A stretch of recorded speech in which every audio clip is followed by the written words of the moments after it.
Bapak, Ibu, saudara-saudaraku yang dikasihi Tuhan Yesus Kristus, bersama-sama kita akan merenungkan firman Tuhan dalam kebaktian rumah tangga di saat ini. Namun sebelumnya saya mengajak kita membuka 1 Petrus pasal yang ketiga.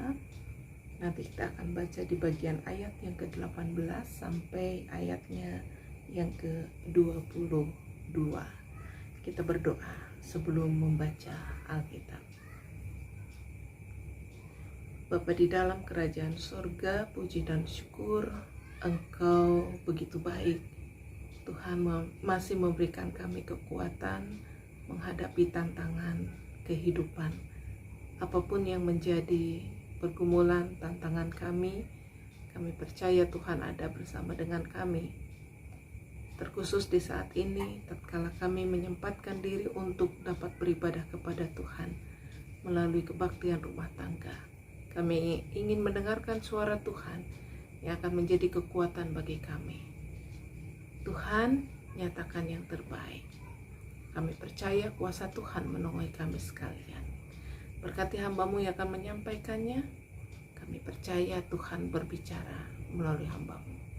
Dalam Kristus Yesus, Tuhan dan Juru Selamat kami yang hidup, kami berdoa.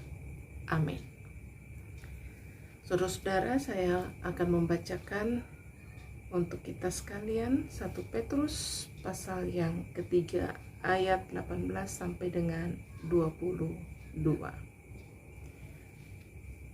Pembacaan kita ada dalam satu perikop yang diberikan judul oleh Lembaga Alkitab Indonesia, Menderita dengan Sabar. Sebab juga Kristus telah mati sekali untuk segala dosa kita. Ia yang benar untuk orang-orang yang tidak benar, supaya ia membawa kita kepada Allah. Ia yang telah dibunuh dalam keadaannya sebagai manusia, tetapi yang telah dibangkitkan menurut roh. Dan di dalam roh itu juga ia pergi memberitakan Injil kepada roh-roh yang di dalam penjara, yaitu kepada roh-roh mereka yang dahulu pada waktu Nuh tidak taat kepada Allah, ketika Allah tetap menanti dengan sabar waktu Nuh sedang mempersiapkan bahteranya, di mana hanya sedikit, yaitu 8 orang yang diselamatkan oleh air bah itu. Juga kamu sekarang diselamatkan oleh kiasannya, yaitu baptisan.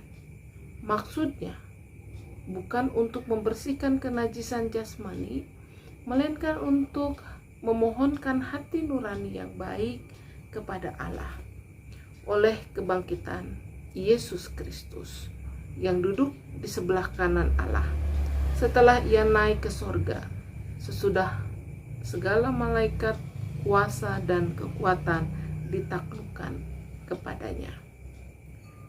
Demikian pembacaan Alkitab kita. Berbahagialah setiap kita yang dengan setia membaca merenungkan firman Tuhan, terlebih melakukannya di dalam kehidupan keseharian kita. Terpuji nama Tuhan Yesus Kristus. Saudara-saudara yang dikasihi Tuhan Yesus Kristus, pembacaan kita pada saat ini kita diajak untuk merenungkan bagian dari kitab 1 Petrus, yang mana 1 Petrus digolongkan sebagai surat pastoral yang ditujukan untuk jemaat-jemaat di Asia Kecil. Saudara-saudara, jemaat-jemaat pada saat itu umumnya adalah jemaat yang berasal dari orang-orang yang belum percaya kepada Tuhan Yesus Kristus. Sebelumnya mereka hidup dalam kehidupan yang hedonis, pesta pora, hawa nafsu, kemabukan, dan lain-lain. Nah, saudara-saudara, semenjak mereka bertobat dan mereka dibaptis, mereka ikut dan tenggelam dalam perbuatan-perbuatan dosa sebelum mereka bertobat dan dibaptis. Tentu saja untuk memilih tidak lagi hidup dalam dosa mengandung resiko bagi mereka. Mereka akan dikucilkan, itu sudah pasti. Mereka tidak lagi berbaur dengan orang-orang yang masih hidup dalam kehidupan yang hedonis. Mereka harus hidup menderita di dalam kebenaran. Bahkan ketika mereka hidup dalam kebenaran, ada banyak fitnahan masyarakat yang ditujukan kepada mereka karena tersinggung. Karena ada banyak orang yang kemudian tidak lagi hidup bersama-sama dengan orang-orang yang masih melakukan perbuatan-perbuatan dosa. Namun itulah konsekuensi bagi jemaat di saat itu. Nah, Bapak Ibu, surat 1 Petrus yang kita baca, terutama di pasal yang ketiga, mengajak mereka tetap bertahan dalam penderitaan karena kebenaran itu. Jangan sampai penderitaan yang mereka alami membuat mereka goyah, lalu kemudian mereka kembali ke kehidupan yang lama. Jemaat harus mengikuti teladan Kristus bahwa penderitaan bukan untuk dihindari, melainkan untuk dihadapi.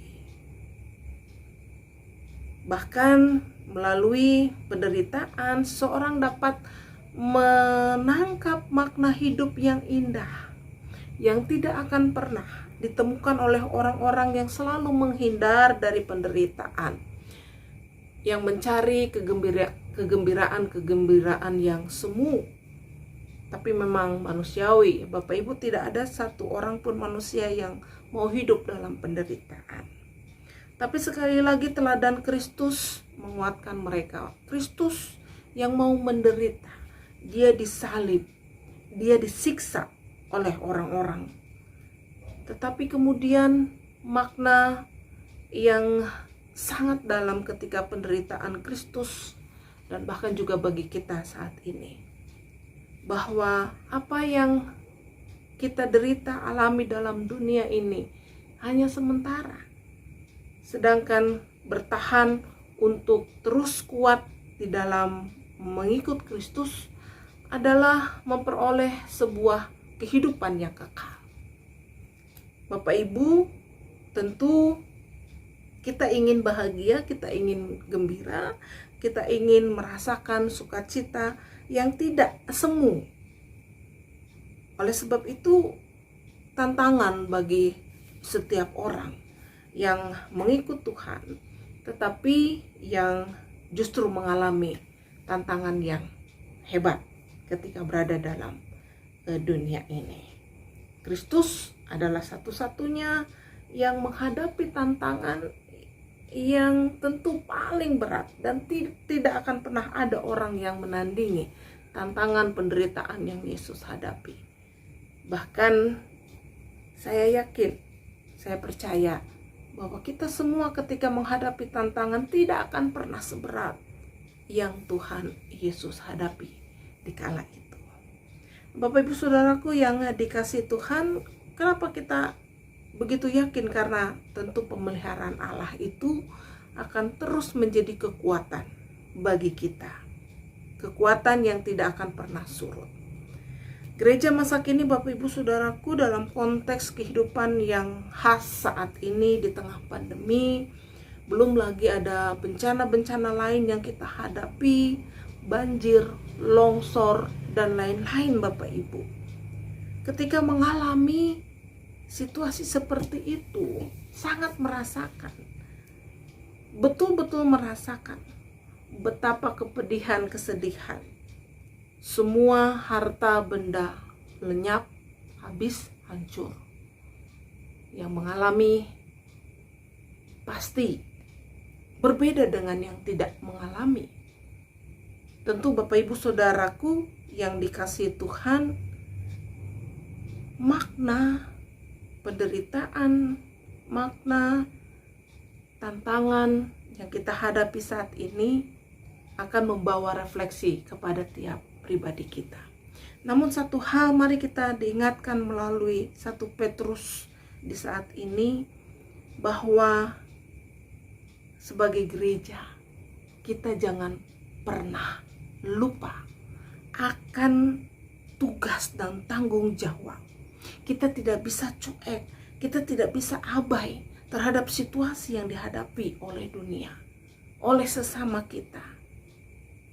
Mari kita tidak hanya menyumbang doa dalam ibadah, dalam ritual, tidak hanya sebatas melihat lalu kemudian tidak melakukan apa-apa Bapak Ibu Saudara, tetapi kita betul-betul simpati, empati, dan melakukan sesuatu untuk sesama di tengah situasi kita pun yang tidak mudah, tantangan yang harus kita hadapi sebagai gereja. Gereja tidak boleh menyerah. Ketika kita tidak menyerah, maka kekuatan Allah akan terus membuat kita bertahan menghadapi apa yang kita alami masing-masing pribadi, bahkan terhadap semua orang sesama kita. Nah, saudara-saudara yang dikasihi Tuhan, mari bersama-sama di tengah situasi yang sulit di saat ini. Rasanya kita tidak bisa lagi hidup untuk diri kita sendiri. Bagi kita yang sedang menderita, bagi kita yang sedang berada dalam pergumulan yang hebat, mari kita terus bersandar kepada Kristus. Karena memang hanya kekuatan satu-satunya bagi kita menghadapi tantangan kehidupan. Dan jangan pernah kita merasakan sendiri, karena ada banyak orang yang mengalami tantangan yang sama seperti kita. Oleh sebab itu, karena kita sama-sama merasakan bahwa kehidupan kita tidak mudah sebagai gereja.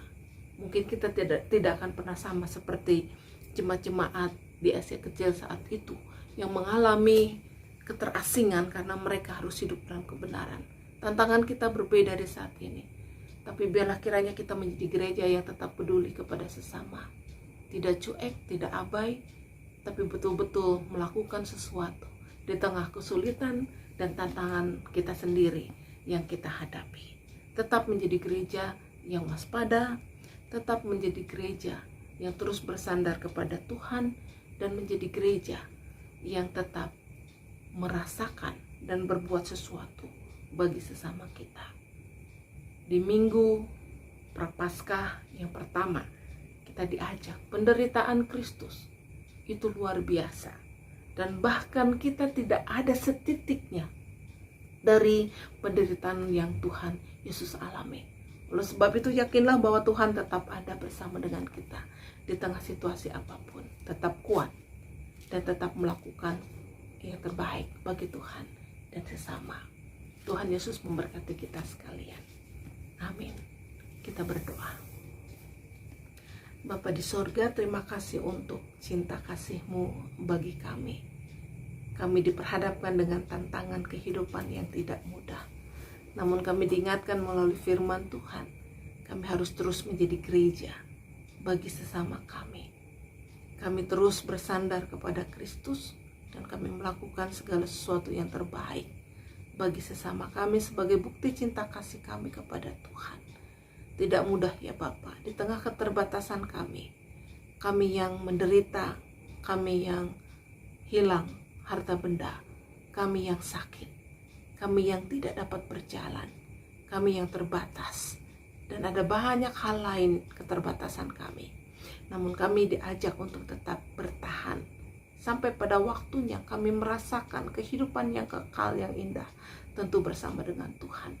Berkati gereja-Mu Tuhan, GKP Smyrna Cikarang, dengan pergumulan kami masing-masing. Tetap ajar kami di tengah penderitaan apapun, ada pelangi indah yang Tuhan sediakan bagi kami untuk menjadi kekuatan bagi kami sekalian, sehingga kami terus menjadi berkat bagi sesama. Berkati kami yang sakit, berkati kami yang sedang dalam pergumulan permohonan kepada Tuhan. Lindungi kami Tuhan, jaga kami agar kami tetap berada dalam pimpinan penyertaan Tuhan. Ini doa kami, ini permohonan kami Bapa di sorga. Ini ungkapan syukur kami boleh diingatkan oleh firman Tuhan untuk terus menjadi pribadi yang berkenan di hadapan Tuhan. Terpuji nama-Mu Tuhan Yesus Kristus, kekal selama-lamanya. Amin.